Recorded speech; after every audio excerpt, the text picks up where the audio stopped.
समंदर में दूर से जो दिखता है वैसा होता नहीं। बीते 400 साल से फ्लाइंग डचमैन नाम के एक जहाज का रहस्य कोई नहीं सुलझा पाया।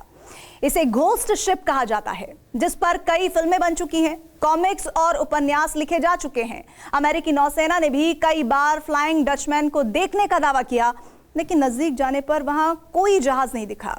1980 में स्वीडन के एक जहाज के साथ भी अजीब हादसा हुआ। अपने पहले ही सफर पर यह जहाज डूब गया। पहले तो इसे हादसा माना गया, लेकिन बाद में कौन सा सच सामने आया? देखिए टेली सीरीज का ये episode, Zenobia navigational nightmare.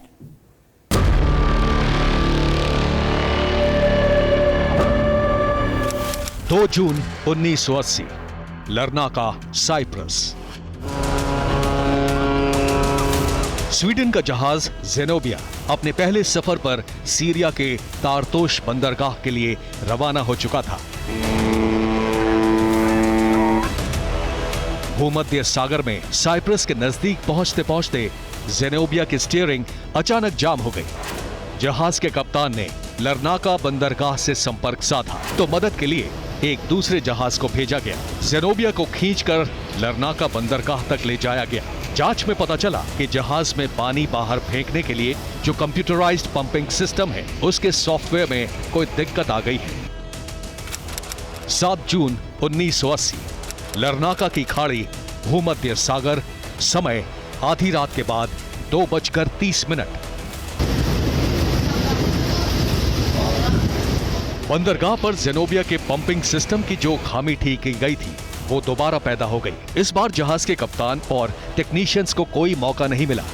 Zenobia समुद्र तट से करीब 1.5 किलोमीटर दूर अपनी बाईं तरफ झुका और देखते ही देखते भूमध्य सागर में समा गया। स्वीडन का ये जहाज भी उन शापित जहाजों के लिस्ट में शामिल हो गया, जिनके लिए पहला सफर ही आखिरी साबित हुआ।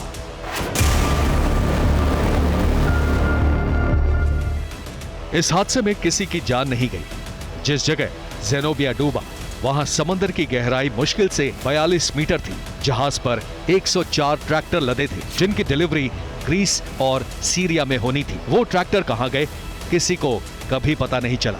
लोगों ने इसे दुर्भाग्यपूर्ण हादसा माना। कुछ दिन बाद दुनिया ने इसे पूरी तरह से भुला दिया, लेकिन तभी इस कहानी में एक सनसनीखेज मोड़ आया। 14 जुलाई 2019, समंदर की गहराई में पड़े ज़ेनोबिया के मलबे को देखने दुनिया भर के गोताखोर 1980 के दशक से ही आते रहे हैं। इस हादसे के बाद से ही एक कॉन्स्पिरेसी थ्योरी भी समय समय पर उछलती रही कि कहीं ज़ेनोबिया किसी साजिश का शिकार तो नहीं हो गया। इसी साजिश की पड़ताल करने के लिए एक्सपर्ट्स की एक टीम समंदर में उतरी। जहाज के स्वीडन से रवाना होने और साइप्रस के नजदीक डूबने तक जो कुछ हुआ, उसकी छानबीन के बाद एक सनसनीखेज खुलासा हुआ।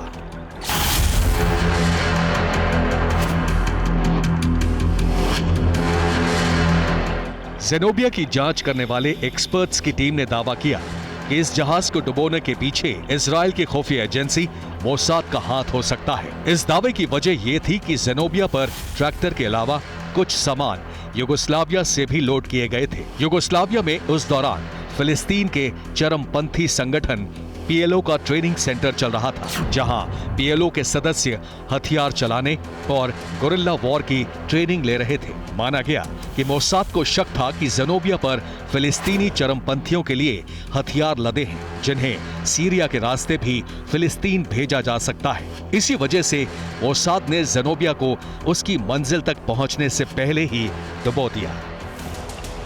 ज़ेनोबिया के डूबने की जो कहानी एक्सपर्ट ने बताई, उसका कोई ठोस सबूत कभी सामने नहीं आया। ये संभव ही नहीं था, क्योंकि समंदर के सीने में कोई राज जब एक बार दफन हो जाता है तो वो कभी बाहर नहीं आता। धीरे धीरे लोग इस कहानी को भी भूल गए, लेकिन ज़ेनोबिया को नहीं भूले। उसका मलबा गोताखोरी के शौकीनों के लिए एडवेंचर का सामान बन गया। समंदर की सतह से 25-30 मीटर गहराई में पड़ा मलबा आज दुनिया के सबसे बेहतरीन सी डाइविंग स्पॉट में शुमार है।